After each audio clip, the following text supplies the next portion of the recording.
Good morning students, how are you? Welcome to my YouTube channel accounts boss. Accounts boss में आपका स्वागत है बच्चे। चैप्टर चल रहा था dissolution of a partnership firm, जिसका लेक्चर नंबर 30 हम आपके साथ आज डिस्कस करेंगे। और आज मेरा डिसोल्यूशन का लास्ट लेक्चर है। प्लीज आपने अगर डिसोल्यूशन का बाकी सब लेक्चर नहीं देखे हैं तो प्लीज मेरे प्लेलिस्ट से जाके मेरे यूट्यूब चैनल अकाउंट्स बॉस में आप प्लेलिस्ट से जाके सारे लेक्चर को देख लीजिएगा। कॉन्सेप्ट एकदम क्लियर हो जाएगा। और मैं आपको एक बात बता दूं, मैंने सारे लेक्चर सारे चैप्टर का डाल रखा है, एक भी मिसिंग नहीं है। तो प्लीज मेरे यूट्यूब चैनल पे आराम से देखिए, मजे से देखिए और मुझे कमेंट करके बताइए आपने क्या सीखा। आइए, क्वेश्चन है, ये टॉपिक है long question based on missing figure. मैंने आपको कॉन्सेप्ट बिल्डिंग सीरीज का क्वेश्चन करा रहा था। आज भी एक कॉन्सेप्ट बिल्डिंग सीरीज का लॉन्ग क्वेश्चन है, लेकिन आज हम आपको मिसिंग फिगर के क्वेश्चन बताऊंगा। और मिसिंग फिगर के क्वेश्चन बनाते समय आपको दो तीन चीज पे ध्यान देना होता है। सबसे पहले तो आपको कॉन्सेप्ट क्लियर होनी चाहिए और दूसरी बात आपको एडिशन और सब्ट्रैक्शन आनी चाहिए। तो Chopra, Shah and Patel were partner sharing profit and losses in the ratio 3:1 and 31 March 2019 their firm was dissolve. जाहिर सी बात है, यहाँ डिसॉल्व लिखा हुआ है तो डिसोल्यूशन का क्वेश्चन है। The assets were realised and liabilities were paid up. जाहिर सी बात है, डिसोल्यूशन होता है तो आपको क्या करना है, जैसे आपकी दुकान बंद हो रही है तो आप क्या करेंगे, जितने भी आपके पास एसेट्स है उनको सेल कीजिएगा और उससे जो पैसा आएगा तो आपके जो कर्ज वगैरह है उसको चुकता कीजिएगा। यही तो करते हैं हम, बिजनेस बंद होती है तो। The accountant prepared realisation account, partners capital account और कैश अकाउंट। जो अकाउंटेंट था उसने रियलाइजेशन अकाउंट बना दिया है, पार्टनर्स कैपिटल अकाउंट बना दिया है और कैश अकाउंट बना दिया है। But forget to post few amounts in this account. कुछ अमाउंट वो भरना इस अकाउंट में भूल चुका है। आपको कंप्लीट करना है कुछ पोस्टिंग करके करेक्ट अमाउंट को। ठीक है, आपके सामने एक रियलाइजेशन अकाउंट दिया है, मैंने पहले से बना रखा है लेकिन आपको समझा दूंगा। इसी को सिर्फ बनाया हूं। रियलाइजेशन अकाउंट मैं आपके सामने पेश कर रहा हूं। तो रियलाइजेशन अकाउंट में ये फॉर्मेट दी हुई थी। ये वाली जो रेड से मैंने लॉस लिखी है ना, ये वाली यहाँ पे मिसिंग फिगर था, लाइन था। अब कैसे हम पता करते हैं कि यही मिसिंग था, जरा मैं आपको बता दूं। रियलाइजेशन में आपको मालूम है 6 काम करते हैं। सबसे पहले तो एसेट्स की लिस्ट तैयार करते हैं, जो एसेट्स को बेचने से हमको पैसा मिलेगा। तो यहाँ देख रहे होंगे plant and machinery 1,60,000, stock 1.5 lakh, सन्डी debtor 2 lakh, prepaid insurance 4,000, investment 30,000। मैंने लिस्ट तैयार कर दिया, क्वेश्चन में दी हुई है। लिस्ट तैयार करके नंबर 2 हम लोग काम करते हैं, एक्सटर्नल लायबिलिटी का लिस्ट लिखते हैं। तो नंबर 2 भी यहाँ पे काम किया हुआ है। Syndicator 1.5 lakh, Mrs Chopra loan 1,30,000, repair and renewal reserve 12,000 और प्रोविजन फॉर बैड डेट 10,000। ये दोनों चीज आप जो देख रहे हैं, ये रिपेयर एंड रिन्यूअल रिजर्व जाहिर सी बात है प्लांट एंड मशीनरी से रिडक्शन करके लिखा हुआ होगा और प्रोविजन फॉर बैड डेट आपको सन्डी डेटर से डिडक्ट करके लिखा होगा। तो यहाँ पे ग्रॉस फिगर लिया गया है, ये तो रूल जानते ही हैं। तो ये दोनों रूल जो दोनों लायबिलिटी जो आप क्रेडिट साइड में देख रहे हैं, ये दोनों 12,000 और 10,000, इनकी पेमेंट नहीं होगी। इनको छोड़ के सारे लायबिलिटी का पेमेंट होगी। तो 2 ही एक्सटर्नल लायबिलिटी इनको छोड़ के दिख रहा है जिसको हमको पेमेंट करना है, सिंडिकेटर और मिसेस चोपड़ास लोन। उसके बाद देखिए यहाँ तीसरा काम भी करके दी हुई है। एसेट्स जो बिक रही है उसका नाम दिया हुआ है। प्लांट एंड मशीनरी 1 लाख में बिक रहा है, स्टॉक 1,20,000 में बिक रहा है, डेटर्स 1,60,000 में बिक रहा है। ठीक है बच्चे, टोटल आपको रियलाइज करके एसेट आया है 3,80,000। इसकी भी जरूरत पड़ेगी, ध्यान रखिएगा। तो मतलब तीसरा काम भी हो गया। ये देखते हैं चौथा काम हुआ है कि नहीं। तो देख रहे हैं कि अब चौथा काम भी हो गया। चौथा काम में हम लोग करते हैं क्या कि जो भी लायबिलिटी हम लोग रखे हैं उसको पेमेंट करेंगे। तो आप देख रहे हैं miss 2 Chopra's capital account, Mrs Chopra loan bracket में। इसका मतलब ये हुआ कि जो मिसेस चोपड़ा का लोन है, चोपड़ा मतलब पार्टनर खुद अपने वाइफ का लोन भर देता है। और जब कभी कोई पार्टनर अपने वाइफ का लोन भरता है तो उसकी कैपिटल अकाउंट को हम बढ़ाते हैं और उसको डेबिट कर दिए रियलाइजेशन अकाउंट में, सॉरी रियलाइजेशन अकाउंट में क्रेडिट कर दिए। रियलाइजेशन 2 चोपड़ा कैपिटल अकाउंट किए तो कैपिटल अकाउंट बढ़ गया ना, और रियलाइजेशन अकाउंट में डेबिट साइड हमने ट्रांसफर कर दिया 1,30,000। खैर एंट्री मैंने बताया, थोड़ा ध्यान दीजिएगा। रियलाइजेशन टू चोपड़ास कैपिटल बताया, तो चोपड़ास कैपिटल अकाउंट क्रेडिट हुआ है। रियलाइजेशन अकाउंट में हमने डेबिट साइड पोस्टिंग कर दिया। दूसरा एक कैश अकाउंट है डिसऑनर्ड बिल का। ये वाली आप जो देख रहे हैं ना बच्चे, ये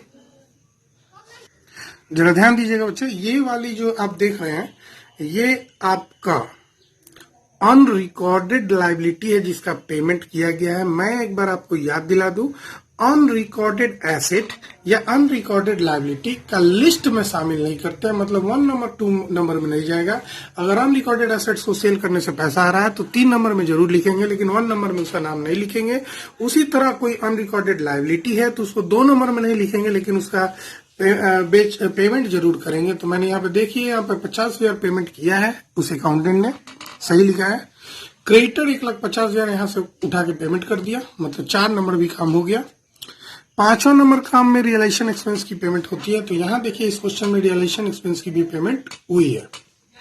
ठीक है बच्चा, तो ये आपको हो चुका है सारे काम, और इसको जोड़ के भी दी हुई है। बड़ी अच्छी बात है कि एडिशन करके दी हुई है।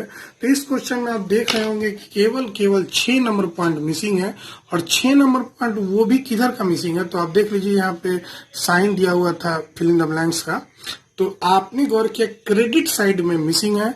इसका मतलब है कि आपका डेबिट साइड जो है ना वो ज्यादा है क्रेडिट साइड से। तो जाहिर सी बात है, जब डेबिट साइड ज्यादा होगा क्रेडिट साइड से तो आपको लॉस होगा। लॉस को पार्टनर्स कैपिटल अकाउंट में ट्रांसफर करेंगे। उसके लिए हमको क्या करना होगा, इधर का जोड़ना होगा। जब आप इधर का जोड़ेंगे तो आपको जोड़ के आएगा बच्चे 7,02,000। मैंने पहले ही जोड़ लिया है, 7,02,000 आपका जोड़ के आएगा इधर का। 1,50,000, 1,30,000, 12,000, 10,000, 3,80,000 और 20,000 इसको जोड़िएगा तो 7,02,000 आएगा। और इधर टोटल जोड़ के 8,82,000 दी हुई है, तो जाहिर सी बात है उनको घटाइएगा तो 1,80,000 आएगा। इस 1,80,000 को आप 3:1 में डिस्ट्रीब्यूट कर दीजिएगा, क्योंकि यही प्रॉफिट शेयरिंग रेशियो है। जरा ऊपर देख लीजिए 3:1। ठीक है बच्चा, 3:1 क्लियर हो गया ना। यानी इस 1,80,000 को 3:1 में बांटेंगे तो आपका लॉस ट्रांसफर हो जाएगा by loss transfer to Chopra's capital account 90,000, सास कैपिटल अकाउंट 60,000 और पटेल कैपिटल अकाउंट 30,000। काम खत्म हो गया। और इस लॉस को पार्टनर्स कैपिटल अकाउंट में डेबिट। उसके बाद देखिएगा मैंने रियलाइजेशन लॉस को पार्टनर्स कैपिटल अकाउंट में ट्रांसफर कर दिया है। रियलाइजेशन लॉस आपका 90,000, 60,000, 30,000 आया था, मिसिंग फिगर तो मैंने डाल दिया है। अब उसके बाद जरा देखते हैं इसमें क्या क्या मिसिंग फिगर है। तो बीडी नहीं दिया हुआ है। रियलाइजेशन का लोन यहाँ पे 1,30,000 दिया हुआ है, चोपड़ा का लोन था ये। रियलाइजेशन में 1,30,000 जरा देख लेते हैं, तो जैसे कहाँ पे 1,30,000 था। हाँ, तो आप यहाँ देख रहे हैं 1,30,000 का पोस्टिंग की हुई है, पहले से ही पोस्टिंग किया हुआ है। उसके बाद इस क्वेश्चन में तीसरा चीज मिसिंग है बच्चे, क्या होगा ये हमको सोचना पड़ेगा। आइए जरा हम लोग खोजते हैं। इतना करने के बाद इसको ढूंढने के लिए हमको थोड़ा सा ध्यान देना होगा। कहाँ कहाँ मैं आपको बता दूं, इसके लिए कैश अकाउंट भी हमको देखना पड़ेगा। और कैश अकाउंट में देखिए कहीं पार्टनर्स कैपिटल अकाउंट तो नजर नहीं आ रहा है, तो 2 पार्टनर्स कैपिटल अकाउंट नजर आ रहा है, चोपड़ास कैपिटल अकाउंट और सास कैपिटल अकाउंट 1,20,000 और 90,000। ये 2 फिगर आपको नजर आ रहा होगा। पटेल्स कैपिटल भी 10,000 नजर आ रहा है। 3 चीज नजर आ रहा है, तो जाहिर सी बात है ये कैपिटल अकाउंट में भी पोस्टिंग होगा और यहां से उठा के पोस्टिंग होगा। यही तो टेक्निक आपको सीखना है। तो चोपड़ास कैपिटल अकाउंट 1,20,000 जो नजर आ रहा है, तो उसको आप चोपड़ास कैपिटल अकाउंट में डेबिट साइड में आप लिखिए, क्योंकि ये क्रेडिट में था, टू कैश अकाउंट। ठीक है, और 1,20,000 चोपड़ा में आप लिख दीजिए उठा के। पोस्टिंग मैंने कर दिया, लेजर पोस्टिंग, कुछ नहीं, बड़ा आसान है। यहां से देखिए सास कैपिटल अकाउंट 90,000 है, तो मैं सास कैपिटल में इसी नाम से 90,000 लिख दूंगा। और ये जाहिर सी बात है फाइनल पेमेंट की बात हो रही है। आपको मालूम है ना, लास्ट काम यही तो होता है, और यही मिसिंग था। लेकिन ये जो पटेल्स कैपिटल 10,000 है ना, वो डेबिट साइड में है। जाहिर सी बात है कैश अकाउंट के डेबिट साइड में है, यानी पटेल घर से पैसा लाया है। और जब कोई पार्टनर घर से लाता है 10,000, और आप देख रहे हैं यहाँ पे भी 10,000 मिसिंग है, तो जाहिर सी बात है यहाँ पे होगा भाई कैश अकाउंट, और इसने पैसा लाया है। ठीक है, अब गौर करते हैं, यहाँ ब्लू पेन से लिखा हुआ है, जहां जहां रेड था वही मिसिंग था। इसका मतलब है कि इधर का हम लोग सब चीज डाल दिए हैं, तो बीडी आसानी से निकाल देंगे। तो 2,30,000 में 1,30,000 घटा देंगे तो ये हो जाएगा 1,00,000 रुपया। फिर इसको भी देख लो 1,50,000 है, तो ये 1,50,000 सीधे सीधे हो जाएगा। और यहाँ देख लो 30,000 में से 10,000 गया तो ये हो जाएगा 20,000। तो ये भी हम लोग भर लिए बच्चे काफी आसानी से। अब हम लोग का कैश अकाउंट बचा हुआ है, कैश का ओपनिंग बैलेंस भी बचा हुआ है। कैसे कैसे यहाँ पे पहले तो हमको मालूम है कि कैश का ओपनिंग बैलेंस हमेशा टू बैलेंस बीडी होगा, लेकिन अमाउंट हमको नहीं मालूम है। कोई बात नहीं है, अमाउंट नहीं मालूम है तो हम लोग ढूंढ लेंगे। यहाँ पे भी आप देख रहे हैं कि कुछ मिसिंग है कि क्या होना चाहिए। तो सबसे पहले कैश अकाउंट बनाने का तरीका है, जहां जहां कैश है उसको उठा के रखना शुरू कर देते हैं। तो पहले रियलाइजेशन अकाउंट को ढूंढते हैं, इसका कैश ही मेन है। तो रियलाइजेशन में आप देख रहे हैं क्रेडिट साइड में यहाँ पे एसेट्स रियलाइज हुआ है 3,80,000 का, जो कि घुमा फिरा के यहाँ पे जाना चाहिए था। अब इसी का तो खाली नहीं है, तो बाद में पता चलेगा, पहले तो लिख देते हैं। इसका भी एक जगह है, टू रियलाइजेशन अकाउंट ब्रैकेट में सेल ऑफ एसेट, जो एसेट सेल हुई है ना, और आपने देखा था सेल ऑफ एसेट 3,80,000 का। ये पहले भर लेते हैं, फिर देखते हैं कि कुछ छूटा है कि नहीं। चलो यही छूटा था। आगे इधर बढ़ते हैं, कैश कहाँ है कि नहीं। ये कैश है, इधर कैश 3 जगह है। 3 जगह में 50,000, 1,08,000 है। देखते हैं कि इनकी ट्रीटमेंट कैसे काम में हुई है कि नहीं। एक डिजोनर बिल के लिए है और एक क्रेडिटर के लिए और एक एक्सपेंस के लिए है। थोड़ा देखते हैं। तो यहाँ क्रेडिटर्स के लिए लिखा हुआ है, डिजोनर बिल के लिए भी लिखा हुआ है, रियलाइजेशन एक्सपेंस के लिए नहीं लिखा हुआ है। तो उसको लिख देंगे क्योंकि वही हमको लगता है छूटा हुआ है। टू रियलाइजेशन अकाउंट ब्रैकेट में एक्सपेंस, जो लगे कि छूटा हुआ है भर दो। 8,000 तो देख लेते हैं, 8,000 छूटा हुआ है। यहाँ पे देखिए कैश 8,000, ठीक है ना। और मैंने उठा के यहाँ पे डाल दिया। अभी भी आपका बीडी गायब है। अब हम लोग इधर से देखते हैं कैश अकाउंट, इसकी फिगर तो पोस्टिंग कर ही दी है, क्योंकि ये तो खुद यहाँ से उठ के गया है, तो इसका पोस्टिंग ऑलरेडी है। और ये भी कैश अकाउंट का पोस्टिंग है। इसका मतलब है कि यहाँ भी अगर हम गौर करें तो जहां जहां खाली था हमने ऑलरेडी भर दिया है। तो सारा आइटम हमने आसानी से भर लिया है, कोई बड़ी बात नहीं है।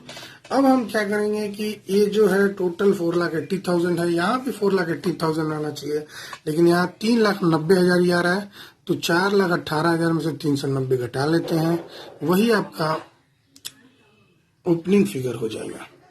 तो आपने गौर किया, मेरा ओपनिंग फिगर 28,000 के करीब आ रहा है। तो यहाँ पे जो मिसिंग फिगर का स्पेस नजर आ रहा है, यहाँ पे 28,000 चला जाएगा। तो मैं आपको बता दूं, मिसिंग फिगर के क्वेश्चन को बनाने के लिए आपको पूरे नजर को दोहराना होगा सारे टॉपिक में, चाहे वो रिलेशन हो, पार्टनर्स कैपिटल हो, कैश अकाउंट हो, जो जहां से उठ के चला जाए उस पर ध्यान देना होता है। जैसे देखिए मैंने यहाँ पे कैपिटल अकाउंट लिखा हुआ था, तो कैपिटल अकाउंट में ढूंढा कि 1,20,000, 90,000 कहीं नहीं है। देख रहे हैं यहाँ 1,20,000, 90,000 था, और यहाँ पे कहीं नहीं था, वहाँ खाली केवल डैश दिया हुआ था, तो मैंने उठा के डाल दिया। इधर भी देखिए 10,000 गायब था, यहाँ से मैंने उठा के डाला। कैपिटल अकाउंट यहाँ पटेल का दी हुई है 10,000, लेकिन वहां पे कहीं पे 10,000 का जिक्र नहीं है क्रेडिट साइड में। इसका मतलब है ये छूटा हुआ था। ये जाहिर सी बात है, ये अमाउंट ब्रॉट इन वाला बात है। पटेल जो है घर से लाना पड़ा था, इसीलिए तो ये कैश अकाउंट के डेबिट में दी हुई थी। तो खैर ऐसे ही ढूंढा जाता है बच्चे, बहुत भारी नहीं होता है। मिसिंग फिगर का क्वेश्चन आ जाए भगवान की दया से तो आप 100% बना के लाएंगे और फुल मार्क्स लेके आएंगे, मेरा गारंटी है। ठीक है बच्चे, तो एक बार आप इसको ध्यान देंगे। Thank you, bye bye.